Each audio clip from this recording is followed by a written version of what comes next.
Hello, everyone. Thank you, Donald, for asking me to speak and share some of Erik's lovely words. Erik wrote in grade 8, age 11, 1977, "News of the stars. Some of our stars died today. Elvis Presley died. Some say heart attack, and some say drugs. Some say he killed himself. Well, whatever happened to him is done. Elvis was one of my best singers. Though he died, I will always like his movies, his songs, and his face on posters." In 1977, some of Erik's drawings, he has a cartoon drawing of Donald Duck, where he asks, "Will Donald Duck ever learn to cook? Will the world ever know?" And also his wonderful drawing and colorful of Miss Piggy.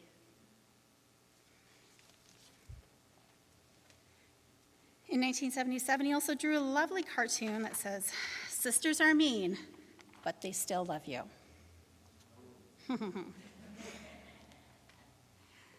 And Donald the Boss.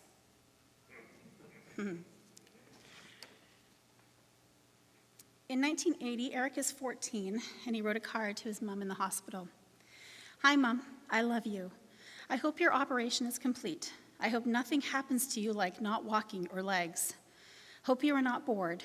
It gets boring around here without you around. It is home sweet home since Donald took over. You're a cotton ball to me, Mom. Love is in our house for many hours and for many hours to come. I had so much fun last night with Marina.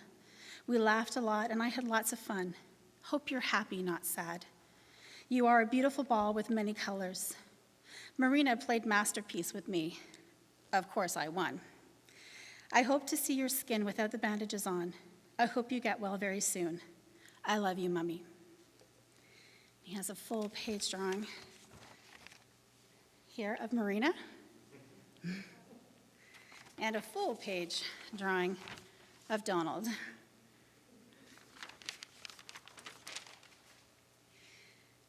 This is Erik's statement in the Elmer Police Report, March the 8th, age 15. He circled single and occupation, none. "I was at the OPP station for about 2 hours. I gave him my statement on stealing the money from the gym room at East Elgin Secondary School.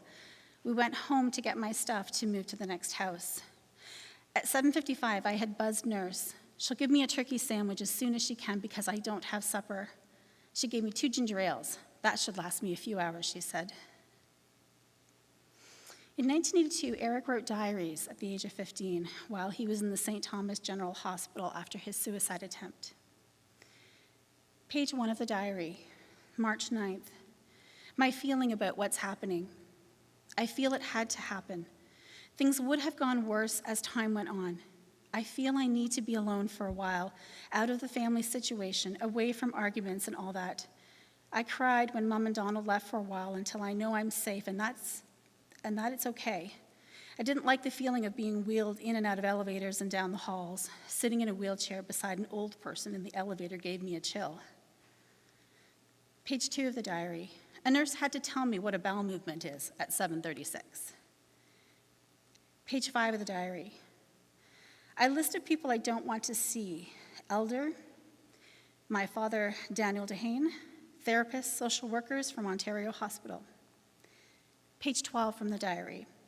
"Many things I think of when I look at the walls while lying here or looking out the window. 1, is it worth it to go back home? 2, should I go to school? 3, should I remain alive? 4, am I important to the world? 5, should I remain locked up? 6, do I need help or do I need care?" Page 39 of the diary. 7:01, 34 seconds. "I'm going to watch the Muppets on TV." Page 45. "Altogether, I've watched 12 hours, 14 minutes of TV." Page 48. "Bed number 3 is a 60 to 90-year-old. Bed number 4 is me, 15-year-old, 16 next month." Page 58 of the diary. "I'm going to draw a Snoopy picture for bed number 3, the old man. Page 61, I've drawn 5 to 10 pictures today. I've done 2 pictures for one nurse, Lori, and the other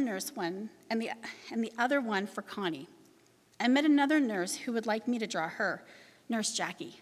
I drew her one. Page 123 of the diary, November the 3rd. I am reading Reader's Digest at 7:16 and 12 seconds. An elder came to talk to me, but I didn't want to, so he left. I read that there's 80 calories in a slice of bread. I'm going to play with my Rubik's Cube some more. Page 127. This is the day I might go home. I wait to see buttons on the family, my warm bed, going to a new school. Page 130 of the diary. There once was a cat who was very fat. She sat on a hat, and that was that. By Erik D'Haene at 8:04, 43 seconds. June 29, 1982. This is not long after the suicide attempt from the London hospital. Erik did a lovely drawing of Snoopy.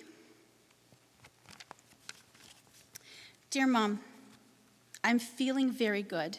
I hope to get out of this ward, so I live out there. I love you lots. I miss being with you. Even though we had arguments, there were good times. I also miss Buttons, my pal. Is he being a good little dog? If not, say I'll get after him. And this is the picture of Snoopy saying the Buttons better be a good boy.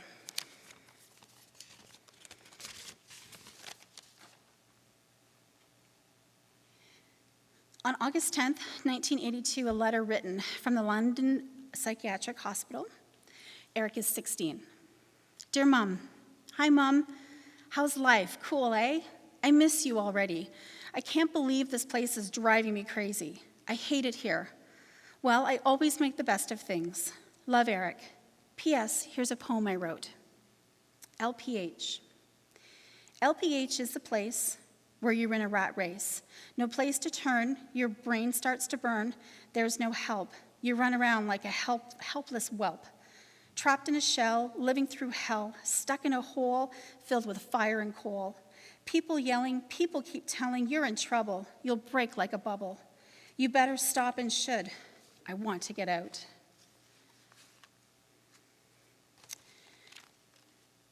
On August 19th, 1982, so there was this is what Donald had said to him. This is what happens when you're a pack rat. So his rat ate most of this letter that Erik had mailed. You can see where it's all been chewed up.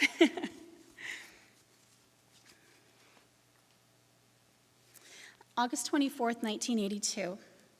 Dear Mom, I just got a tape from a dumb broad who was going to throw it out. It's air supply. I'm paying $5 for it. Date unknown. Dear Mom, I was not well today. They gave me a drug that made my muscles stiffen up and made me dizzy. I passed out. Well, I had a great time home last week. I love you, Mom, and also Donald. P.S. I love you. Date unknown. Dear Mom and family, some bad news. My girl is going to Montreal to be there for a year. I feel really sad.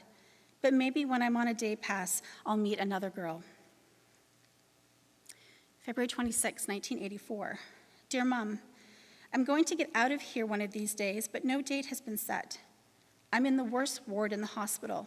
This program has done nothing for me. The only way I can live on is through the help of the patients.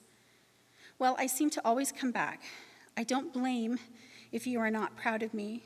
I was one of the family who never made it. It's too late to say sorry. So anyways, Mom, I'll always love you no matter what. Take good care of the 2 dogs. Say hi to Donald and Marina. I guess Ron's been doing very good. I haven't seen him lately. Well, I miss you all so much. Love always. P.S. I love you a lot. October 9th, 1990, Erik was going to see his mom, and he did this drawing. And he's written 692 hours before we meet in December.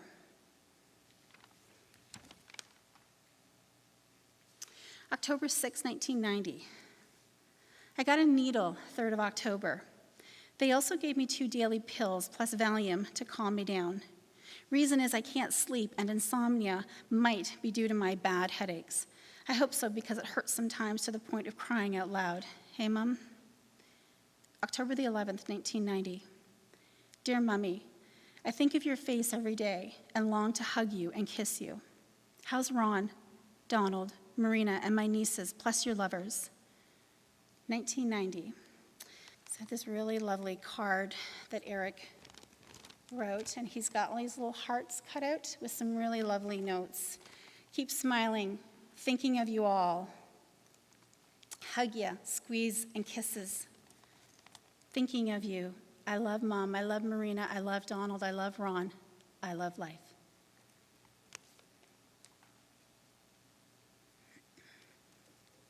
June 4th, 1992.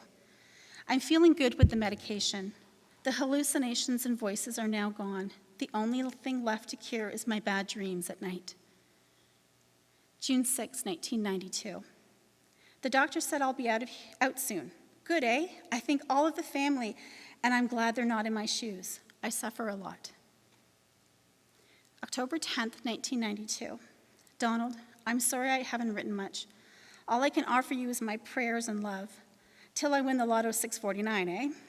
It's too bad I lost my job. I hope I have the chance to further my career in computers.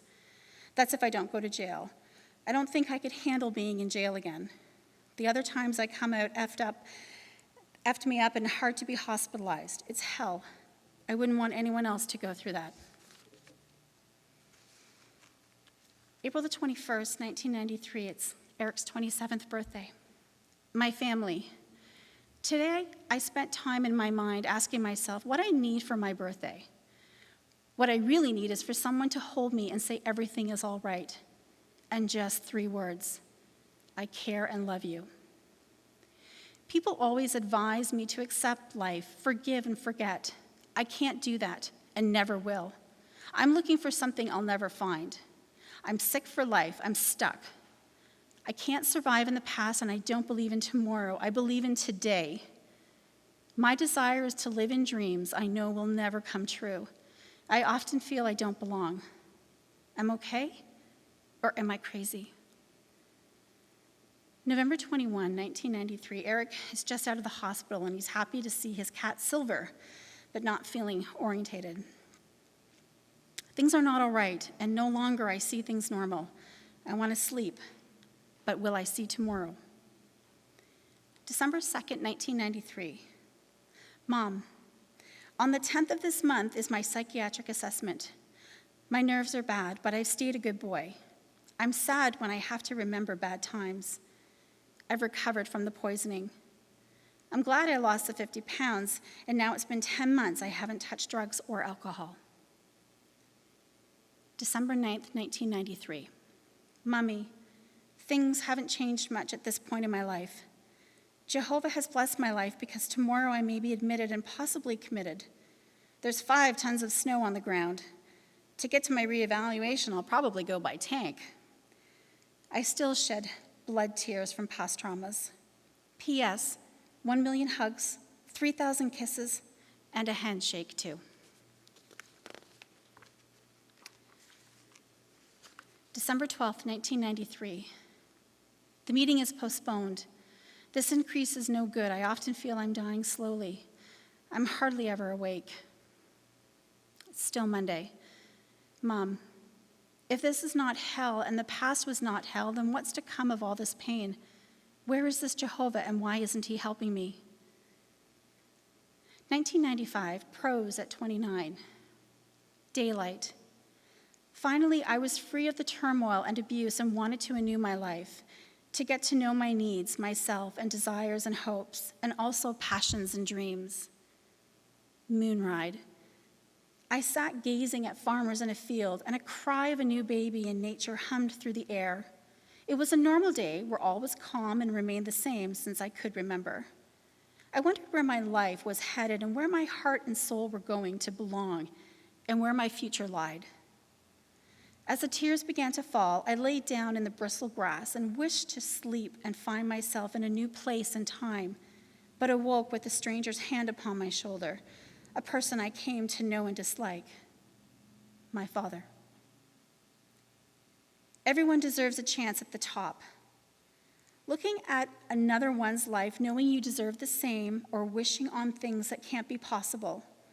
Born with a gift, but no wealth or treasure, home to build on.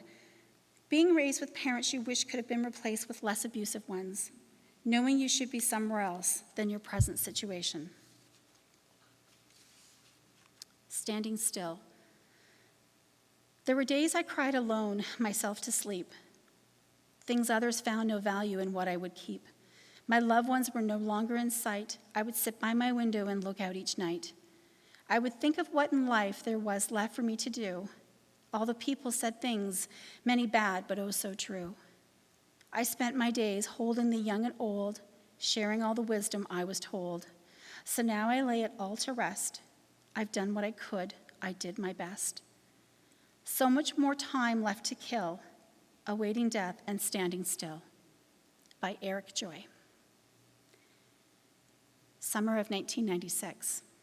To my family, I admire and respect your courage, and I'm impressed with all you've accomplished. I'm proud to be a member of a growing and loving family like ours is. We've overcome a lot together in our lives and separately. I hope the love I have for all of you is equal to my own, placed in my heart, where it will always be for you and the future you may face. You all touched my life, and I love you. Smiley face. Smile, you have a brother and a friend and someone you know in BC who says to stop crying and start living. Good luck in the upcoming years. Erik D'Haene. 1997, May 4th. It's a painting that Erik has here. Show that there.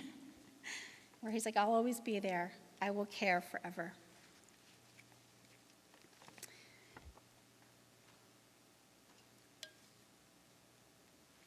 1997, I struggled to survive my last days among society and its BS head hands.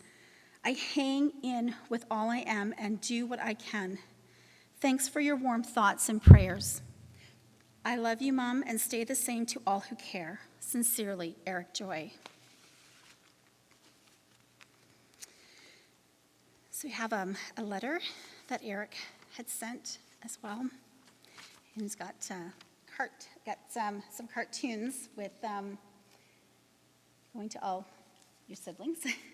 And then he also has a Far Side cartoon.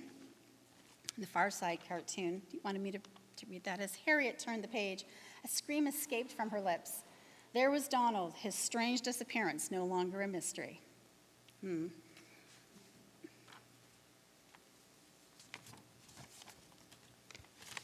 And the letter is addressed to Home Sweet Home. Sorry, I meant to show the characters too. There's a caricature of Ronnie and of Marina and of Donald as well on the back.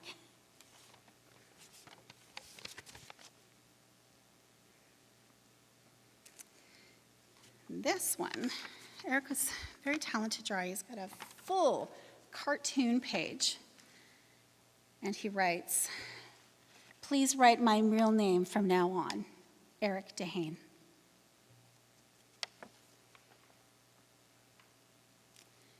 It's a typed letter that was sent in 2000. I think often, if the incest and ritual abuse hadn't plagued me with post-traumatic stress disorder, I may have had the life I admire and wish for that others have. I often feel empty, lost, and lonely. I feel like a wild animal in a zoo wishing to be rewarded for my even getting through life. I run. I hide. I fight. I try my best, and through it all, still looking for the open door giving me an exit. All the pain therapy, drugs, advice, lies, and BS do not help.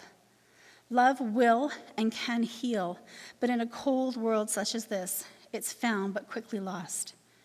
Not enough to set people like me free. Your son, Erik D'Haene.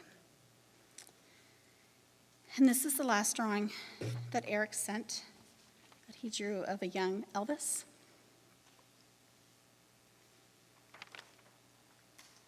Date unknown. There's a date unknown of a letter. My brother, I don't really know how to begin. I love you so much and thank you with all my heart. I'm very pleased and touched by all your love before and forevermore. There's a place called home and you're always welcome to be in, and that's my heart, Donald. I don't know how we survived. I'm just glad we did. I'm so glad and happy to know that I have a good brother and a real one who loves me and knows how I feel inside. Someday soon we'll see each other again. Until then, with love. Thanks again. When Erik's mother got sick with dementia, she couldn't write, so unfortunately the written communication ceased in the early 2000s.